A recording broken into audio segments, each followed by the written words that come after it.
So, okay. So cards on the table. I've been an ordained minister for over 20 years. But I'm not a believer. I'm just highly educated on the topic at this point. So I personally think the idea of a magic sky daddy is woo-woo nonsense, left as a leftover from a time long gone, just due to a variety of factors that we don't need to get into necessarily. Humanity holds on to these ideas, but that's my position. I'm more interested in investigating how you came to this position that you occupy, given what, at least thus far, has been demonstrated as a not great understanding, or at least depth of knowledge of the topic itself. And so I just want to inquire as to, I mean, you've made it your Twitch identity, right? Jesus saved Justin. And you evangelize it through that. You are proselytizing, which, by the way, the good book, as you would refer to it, explicitly says not to do in several instances. But how has Jesus saved you is probably my first question. Oh, that's a good question. First of all,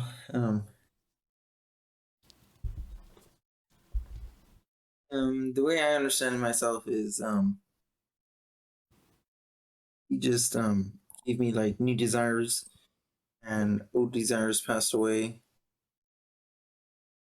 Yeah, that's how he saved me. Okay, so there's an old sort of saying about how there's really two ways that somebody comes to Jesus. One, they're born with it. It gets pumped into their head when they're still soft spot eligible, and it gets corked in with some fear and a little bit of hatred. And then the second is that you wake up in an alleyway covered in your own piss and blood and puke, and you look up and there's Jesus. Now that's an allegory. That's a metaphor for a traumatic event. Did you experience any sort of rough turmoil or turbulent times or a rough part of your life that is sort of you started praying and then things changed, and thus we can sort of point to that as your the creation of your faith? That's definitely one of the factors in, yeah. When I was in I'm still in college, but a few years ago, I was a freshman in college. I had just gone in there, and I was having a wild life, and had a couple of pregnancy scares, and so I started to really think about my life and choices I've made and stuff like that. So that was one of the biggest things. Obviously, when I was in college, I started looking at church communities that were in that college, and I was drawn to them at the time. So yeah, that was definitely a big part of it. So would it be fair to say that you were scared, right? Young man staring down a couple of pregnancy scares, right? Yeah, it was one pregnancy scare. Sorry, I might have overblown it, but yes. Yeah. But you were scared, right? That's life changing. That's fucking that'll super scary. That'll fuck some shit up on it, right? That'll definitely throw those plans by the wayside. You end up with a kid or two, right? I get it. So you were scared, and you had some moments of introspection, right? You started looking inward, and you're like, dude, if I keep doing this, I'm gonna fuck up, right? I'm fucking up here, right? If I keep screwing around, I got out clean twice. What's the chances on number 3, right? Yeah. You start thinking about the odds, and you start thinking about oh man, I am 20. I cannot be having a kid. I will fuck my life up. My mother will whoop the shit out of me, whatever it is, right? Exactly. So maybe Now I know this is, I'm again, at no point am I trying to, I just want you to understand this. At no point am I trying to convince you of like, or unconvince you of anything necessarily. I'm just a big proponent of people actually looking at their life and analyzing it. So when somebody comes in here with like conservative beliefs, like a politically conservative beliefs, I'm going to ask them, do they understand where those beliefs come from? Do they know the historical underpinnings of them? Do they understand the philosophies attached to them? Or are they just like, I'm a conservative and they don't know shit about it, right? So I'm going to ask questions in that direction. So given that you had a moment of introspection after some scary times, would it not be fair to say that it's not Jesus who changed your life? It's you. You took the impetus to change your behavior and surround yourself with a community, which is what church gives you. It gives you community. It gives you people of a like mind who can support you in your endeavors, ideally. It's you who changed your life. You said, oh shit, I need to change my behavior. I need to be surrounded by people who don't behave this way, who aren't out every night getting drunk, who aren't sleeping around, and can reinforce that behavior in me. You did that. Possibly, yeah.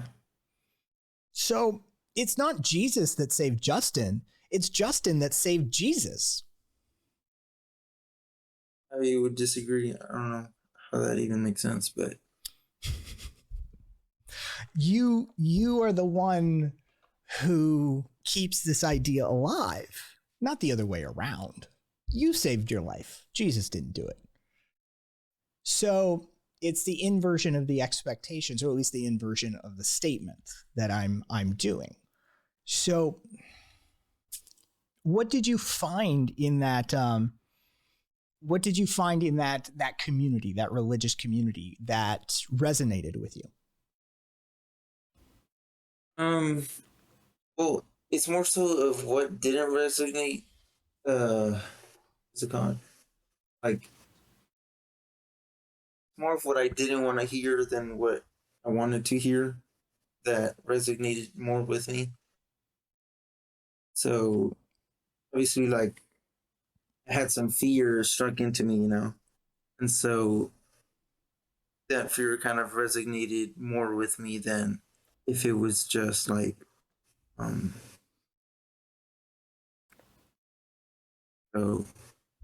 yeah, that's probably the most could a boot camp have done the same biggest thing? factor that stayed with me. Right? Could like a drill sergeant have not accomplished the same thing? If all you needed was to have a strong authority figure strike some fear into your heart and give you a little kick in the ass, is it not fair to say that like there's a multitude of those sources of those things in this world and this life that you, God damn it. Hold on. Twitch is screwing up. Are you still there for me? I am. Okay. Twitch is just having a moment. Give me a second to, there we go. And we'll be back live here in a second.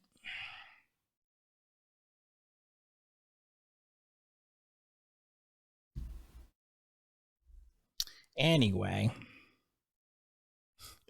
yeah, I had to literally close OBS because Twitch's authorization token just went dead on me.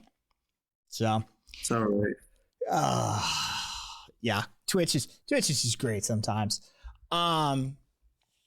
Either way, would it not be fair to say that like any sort of like strong authority figure could have accomplished the same thing? That it wasn't necessarily the church. There wasn't necessarily something intrinsic to the church, the religion, or Jesus. It was just somebody sitting you down and going, hey, dude, you're gonna keep doing this. You're gonna fuck up. You're gonna fuck up your life. You're gonna end up like just absolutely screwed up. Just with some existential dread in the form of sin and hell thrown in for thematic aesthetics. But couldn't a drill sergeant in a boot camp have accomplished the same thing if you just needed to hear some hard truths? Well, I've had this conversation before, and thinking back on it, that's the thing that I really don't know is the thing. That's fair. Hey, like, right? You don't know what you don't know, and there's no real. You walked the path that you walked, and there's no way for you to necessarily know. That's fair. That's part of it for me. I mean, I've also thought about going into the military sometimes, just like because of like discipline and stuff like that. You know, are you a type of person who struggles with like self-regulation and like really like guardrails are super useful? Definitely, yeah. That's definitely one of the biggest things, yeah. Okay. So religion maybe have just put up some societal guardrails for you that you on some level craved. That you 100%. Oh, I'm pretty sure more so that I needed, not craved, you know. Okay.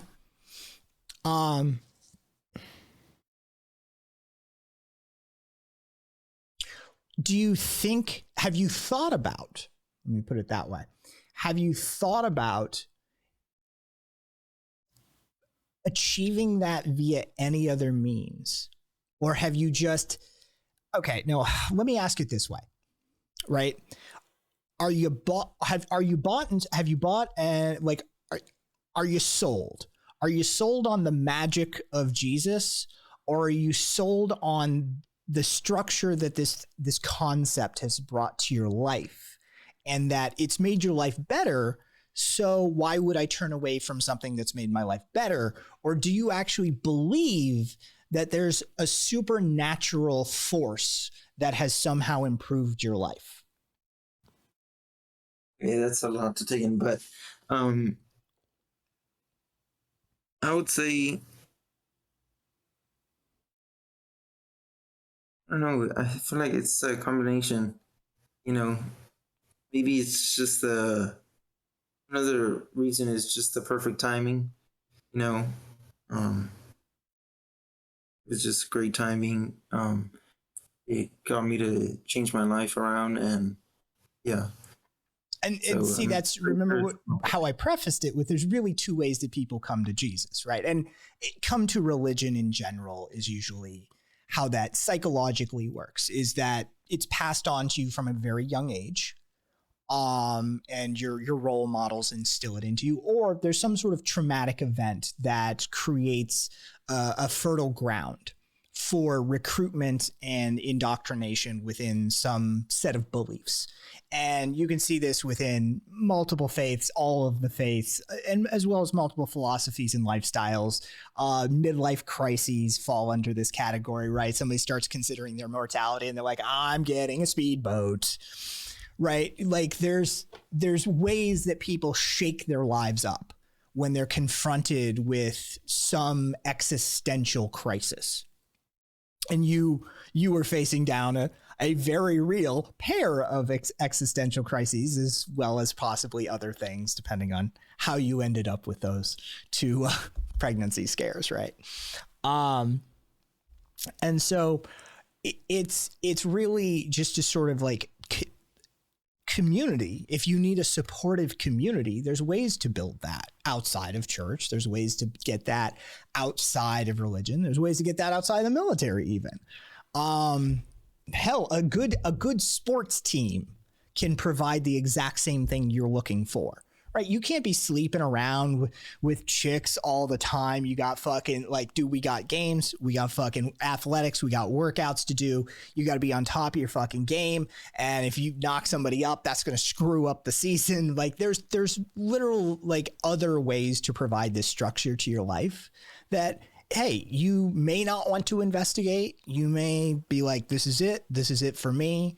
But if you're not willing to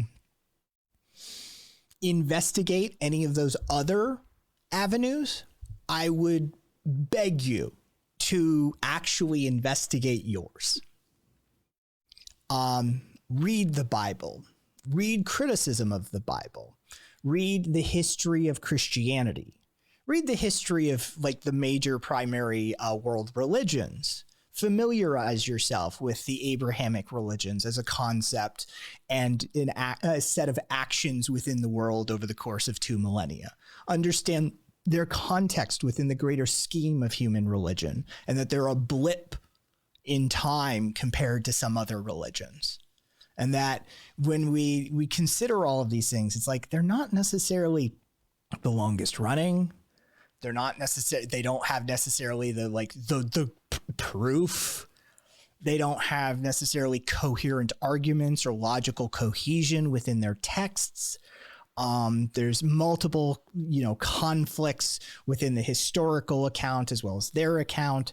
And so again, not arguing from a position of an atheist here, just arguing from the position of somebody who sits back and goes, I think anybody who says they know the nature of reality is kind of fucking weird.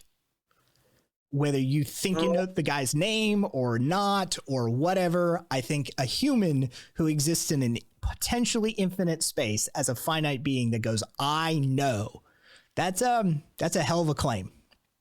It's a hell of a claim.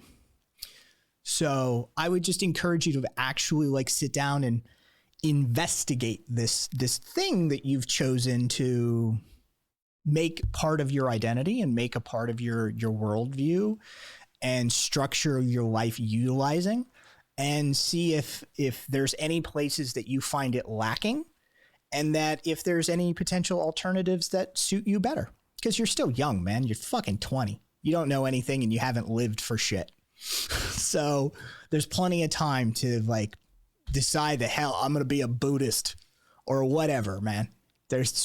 Or just take up skydiving.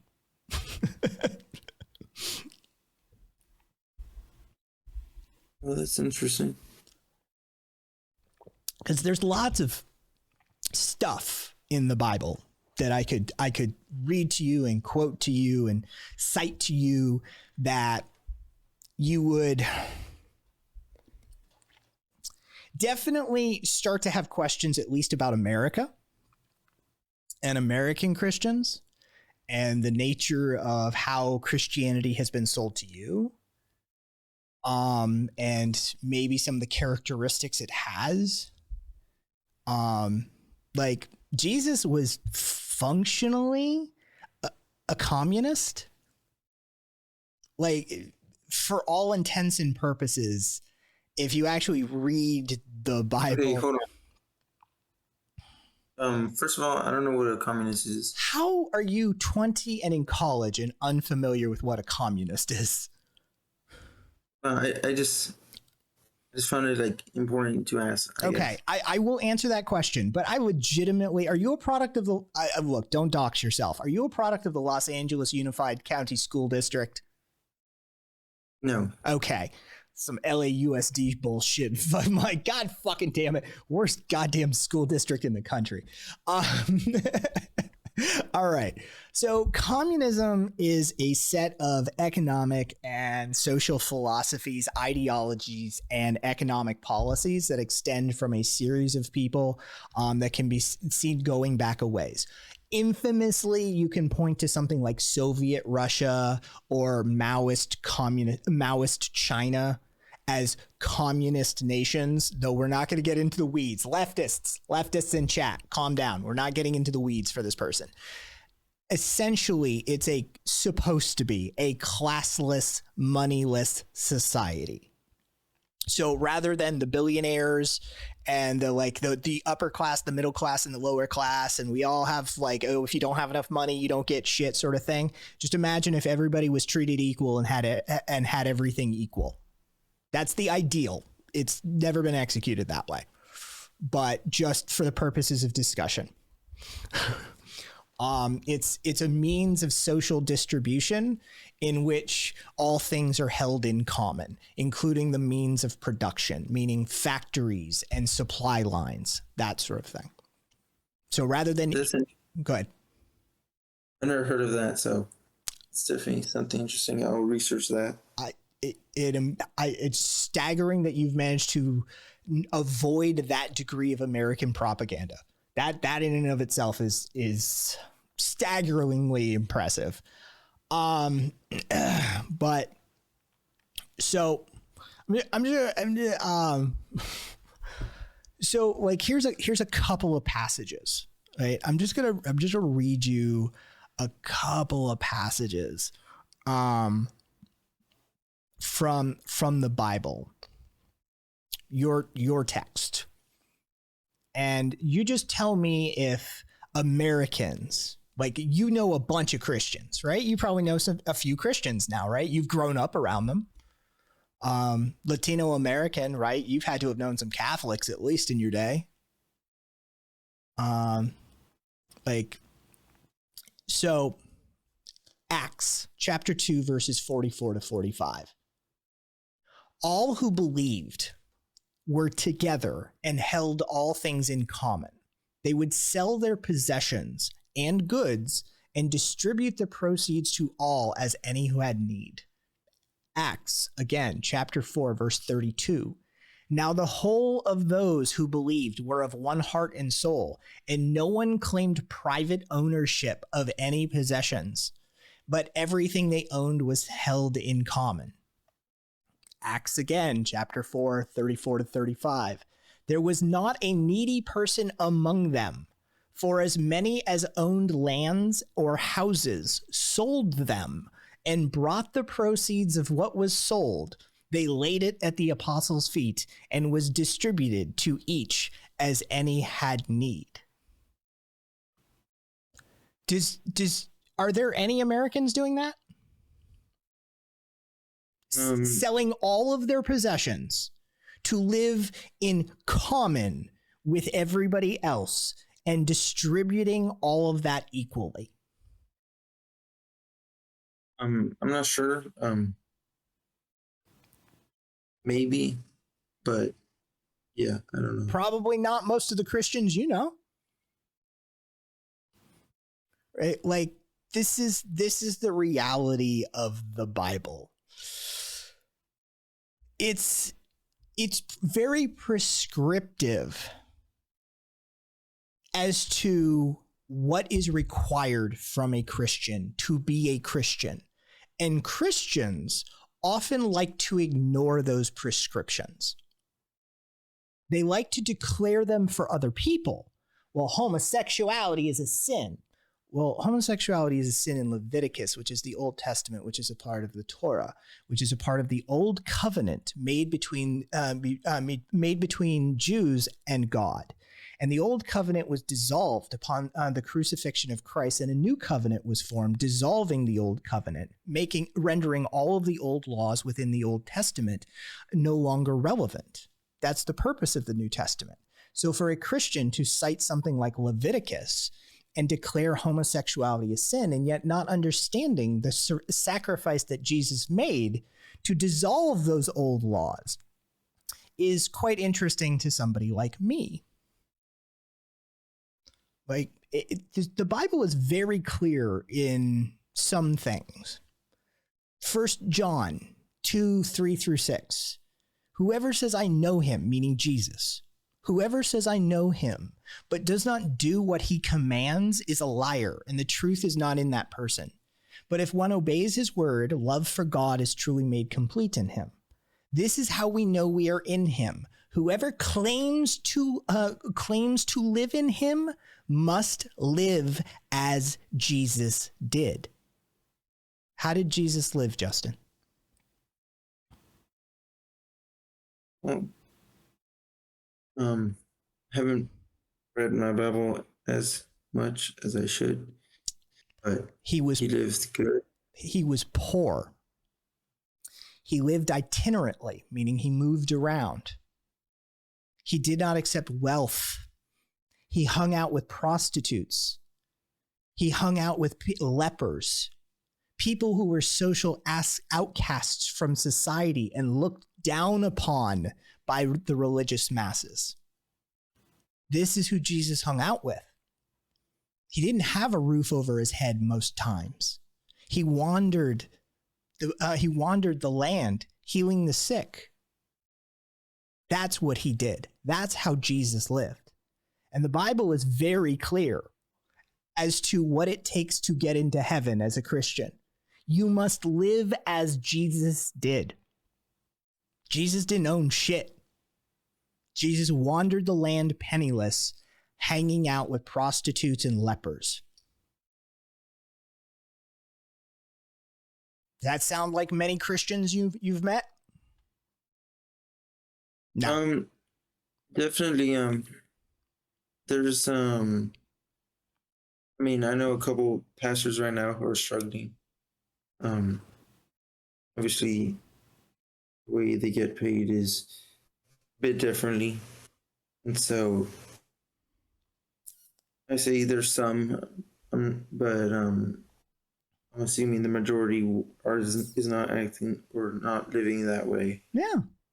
Like, including me. Exactly. So I would prefer, me personally, right? Like, this is just me speaking. I would prefer the Abrahamic religions, so Judaism, Christianity, and Islam, the Abrahamic religions. I would prefer these not continue to exist. That's my preference. But that's not going to happen. So the least I can do as somebody who's ordained in this faith and understands this faith and is educated in this faith is hold their feet to the fire, right? I'm not here trying to convince you to not be a Christian, Justin. I'm trying to convince you to be a Christian. Because every time I look around my country, I'm surrounded by people who call themselves Christians and then do the exact opposite of what their holy text says to do. Judgment is mine, saith the Lord. Yet these motherfuckers are running around judging trans kids, judging gay people, judging sex workers, judging foreigners, talking about how immigrants don't have a place here, even though the Bible specifically talks about that, right? They're constantly judging. That is very, very big deal in the Bible. Well, what are we supposed to do when the enemy hits you? Well, Jesus was pretty fucking clear on that front too. Turn the other cheek. How many times? As many times as it takes. Jesus was not about retribution. That's not his gig. If you're going to follow in the footsteps of Christ, well, guess what? You're going to get slapped in the fucking face many, many, many times. And it's your job as a Christian to just take that. That's it. This is the reality of being a Christian.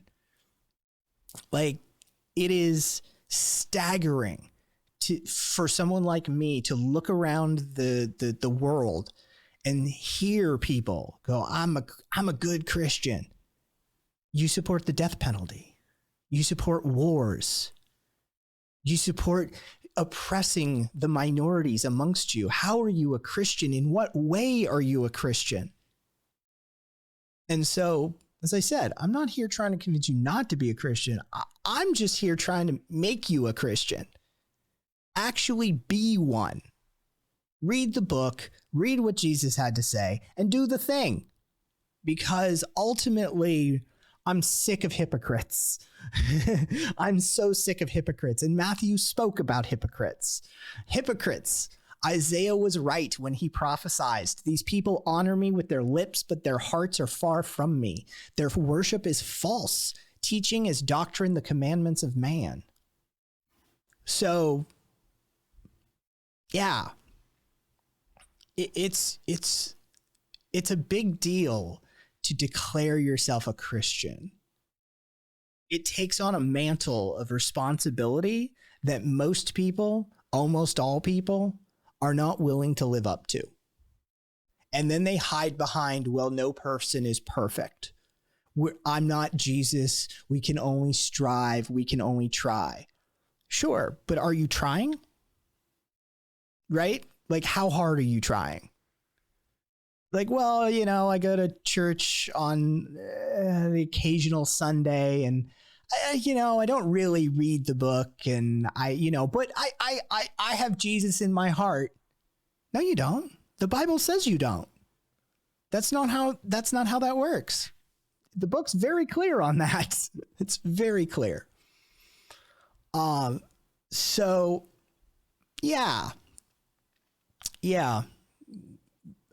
I would counsel you, as a non-believing minister, right? As I would counsel you to definitely crack that New Testament and really go over it.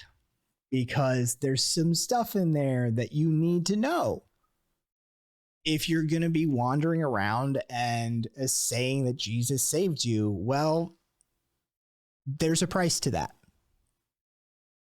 Jesus may have saved you. If you believe, right? Remember, I asked you, do you believe there's some sort of supernatural force here? Or do you just believe that there's like community that's helped you? If you think that there's a supernatural force here that helped you, there are doctrines attached to that supernatural force. There's rules. There's rules attached to that. So if you actually do believe that there is a supernatural force, Jesus exists, is a real thing, and this book is actually holy, then you need to sit down, young man, and read that fucking book. That shit's important then. Yeah. So like that's why chat jumped all over you, is because they started, the first thing they do is they really want to poke fun, but the second thing they do is they start asking questions, and you didn't know anything about it, which is weird.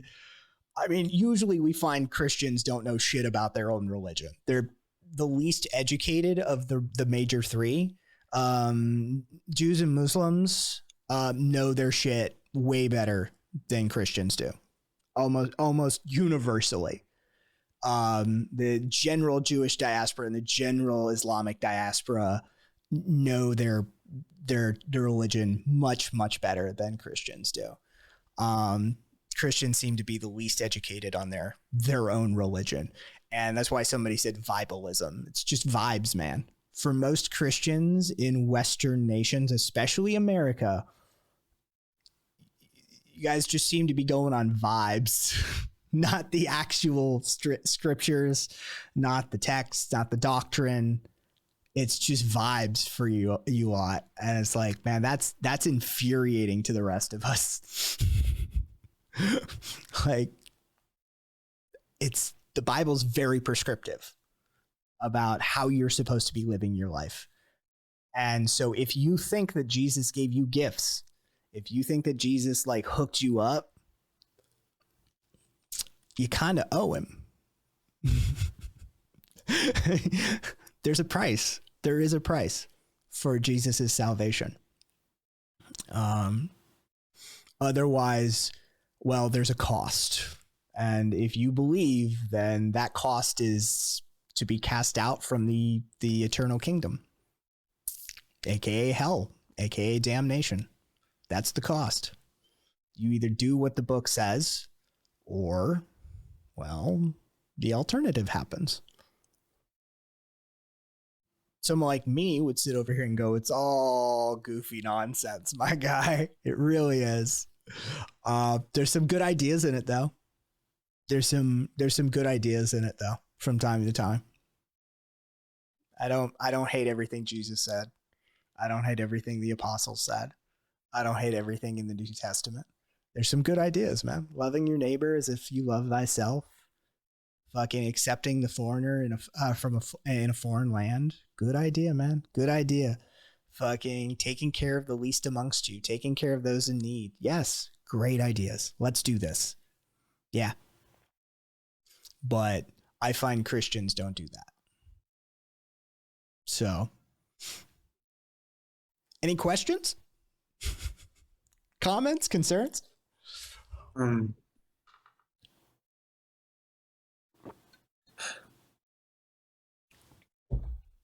It's a very I don't know, I'm a bit astounded, I guess. How is hold on one sec. Hey, hombre, you do as Christ commanded, not as the Bible says. Hombre, how do you differentiate between those two? Great idea there. Do you have did you have a direct line? Were you there 2,000 years ago? Anyway, goofy idea. What have you just been like involved with like campus religious organizations, that sort of thing? Yeah. Yeah, I have been, yeah. So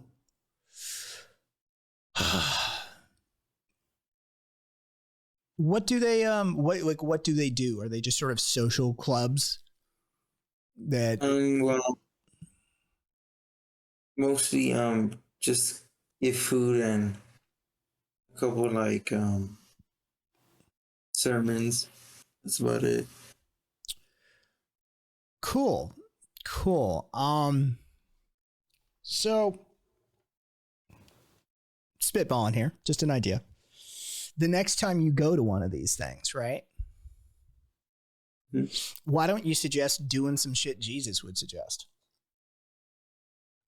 Rather than sitting here eating, listening to a sermon, why aren't we making sure that somebody who needs this food gets this food?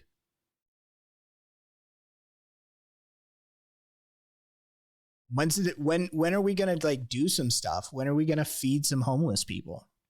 When are we gonna feed the hungry? Right? Like, kind of. Are you talking like in person? Yeah. When are like a bunch of Christians sitting around eating food, listening to a sermon about Christ? What are we gonna do? Jesus demanded action. Like, heal the sick, feed the hungry, house the houseless, clothe those that don't have any clothes. Like, there's action required to be a Christian. You don't get to just sit on your laurels. So why don't you, like, next time you're hanging out, be like, we should do something. There's people in this world that, like, even in our like small circumstances, like even from a disadvantaged perspective, there's people more disadvantaged than us, right? This is the Christ-like thing to do, is even if you have a ratty shirt on your back, you take it off for the person in need, right? Like, this is what it means to be a Christian. It means to sacrifice. That's fucking Jesus's whole gig, man. He hopped up on the fucking cross. The whole thing is about sacrifice. So, like, you know, maybe bring it up. Like, it's all well and good sitting around eating a hamburger or a hot dog or a taco or whatever the fuck y'all be eating, right?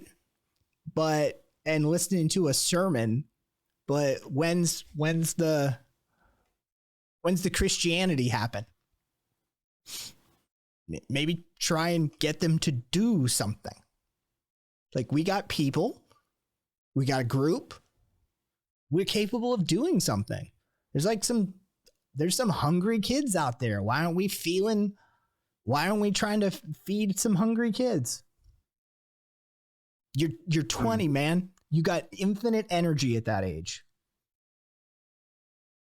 Use it. Yeah. You did poke some holes into my what's it called? Hypocrisies, I guess. And that's my biggest issue with Christians, is especially American Christians, is y'all are a bunch of fucking hypocrites. It's just a raging, steaming pile of hypocrisies usually.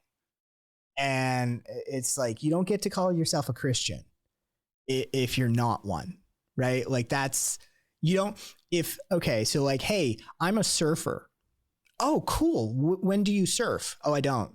What, did you injure yourself? Did you grow up surfing? No, I've never surfed in my life. How are you a surfer then? Would be a natural question. It's like, why are you calling yourself a surfer if you've literally never surfed and you have no intention of surfing? You're not a surfer.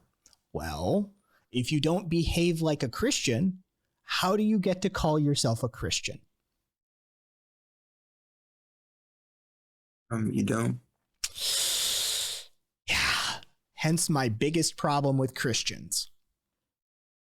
You don't get to just put on a fancy dress and go to church on a Sunday and be called a Christian.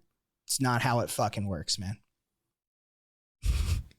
So, yeah. Like, maybe use that community to do something good for the world. Like, hey, man, we're hanging out. We got people. We're young. We got fucking infinite energy. Sure, we might be short on time. We're college students, but fuck, man. Do you have your health, Justin? Are you healthy for the most part? Yeah. Pfft, get fucked, man. Get fucked. You got a 20-year-old's energy level, and you have your health. You should be at a soup kitchen, my guy. You should be at Food Not Bombs feeding people soup. You should something. Yeah.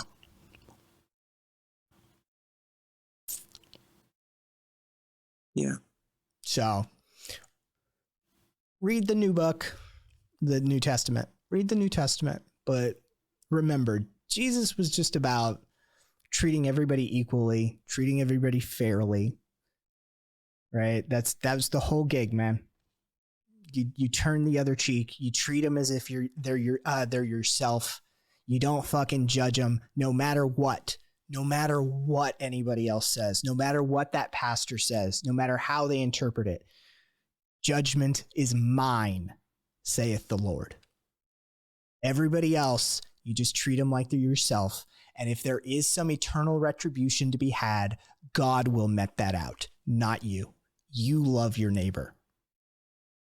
So take care of them, do what you can, and then, try and make the world a better place.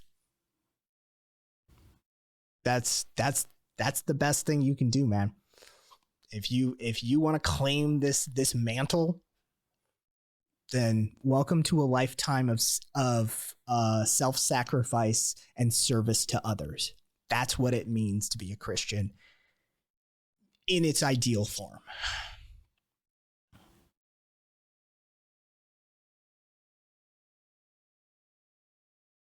Yeah. All right. I'll end it there unless you got any questions or anything you want to ask me, but I'll end it there if, otherwise.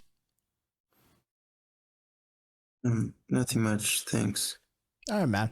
Like I said, read your book. Take care of yourself. Get out there and feed some fucking people who need feeding. That's a great starting point. It'll make you feel something you're probably not used to feeling. Trust me.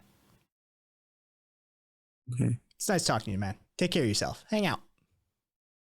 You too.